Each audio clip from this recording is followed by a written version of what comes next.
Rachida Miri et moi-même, on était chargés de l'action psychologique et du bulletin de guerre. L'action psychologique, pourquoi? Parce que la propagande ennemie était féroce. Il fallait la contrecarrer. Nous avons créé un bulletin qu'on appelait le bulletin L'Avenir. Et ce bulletin, on le tapait, on le tirait à la Ronéo, on le distribuait. On l'envoyait à l'intérieur, à l'extérieur, au Maroc, pour la population réfugiée, pour relever leur morale. On le faisait à partir de l'écoute française et des frères des transmissions qui étaient à l'intérieur du pays. Et les frères faisaient autre chose. Ils sont arrivés à positionner, à savoir exactement où se trouvaient les différentes unités françaises, un peu partout sur toute la wilaya. Au début, ils écoutaient que la gendarmerie. Boussouf a dit, est-ce qu'on ne peut pas écouter les autres services? Ils lui ont dit, oui, mais il nous faut tel matériel. Boussouf a fait le nécessaire. Grâce à Messoud Zakar, il lui a fait venir les postes dont on avait besoin. Et c'est ainsi que Saddar Snoussi a installé des centres d'écoute à Oujda et à Fidik, et on écoutait tout.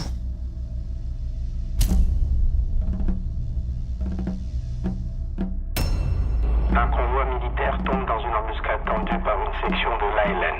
13 militaires français sont tués, 9 autres blessés, 8 fusils de guerre 3 PM et 2 grenades récupérées.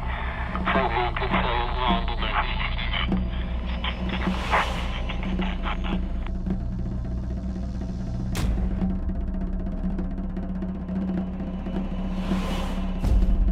À 25 km au nord-est de ce centre, un ancien combattant, servant de mouchard au chef de SAS, est enlevé par un commando ALN. Après jugement par un tribunal militaire de l'ALN, il est condamné à mort pour collaboration avec l'ennemi et exécuté sur place.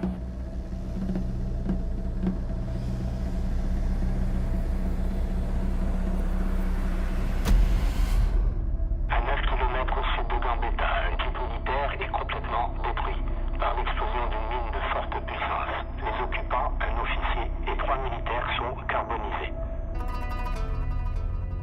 Et ça, pour nous, c'était passionnant parce qu'on participait, tout en étant dans les services, on participait à la révolution. On savait ce qui se passait dans toutes les régions de l'Algérie. La création des SAS.